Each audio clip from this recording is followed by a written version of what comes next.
పత్రికా మిత్రులందరికీ నమస్కారం. నిన్న లేక మొన్న ఏదైతే బడ్జెట్ రాష్ట్ర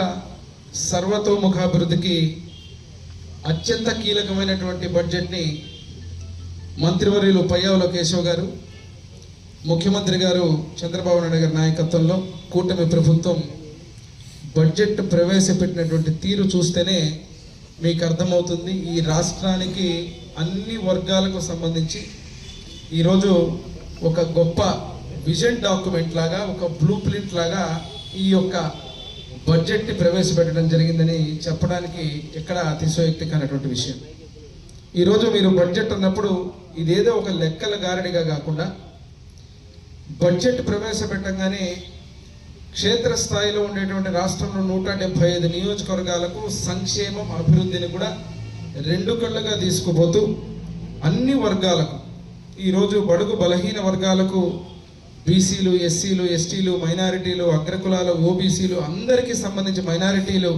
ప్రతి ఒక్కరికి కూడా ఈ యొక్క ఫలాలు అందే విధంగా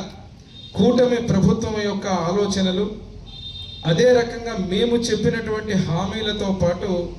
గత బడ్జెట్ కంటే మెరుగ్గా 3,32,000 కోట్ల రూపాయలతో ఈ బడ్జెట్ని ప్రవేశపెట్టడం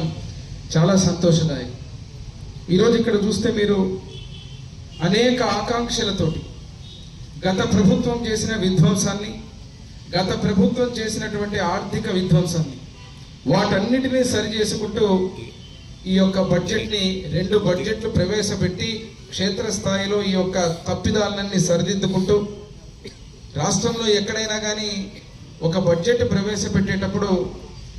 రాష్ట్ర ఆర్థిక స్థితిని మెరుగుపరుచుకుంటూ పోయేటువంటి బడ్జెట్ని ప్రవేశపెట్టాల్సిన పరిస్థితి ఉంటుంది. కానీ విచిత్రం ఏమంటే రాష్ట్ర విభజన తర్వాత నష్టపోయినటువంటి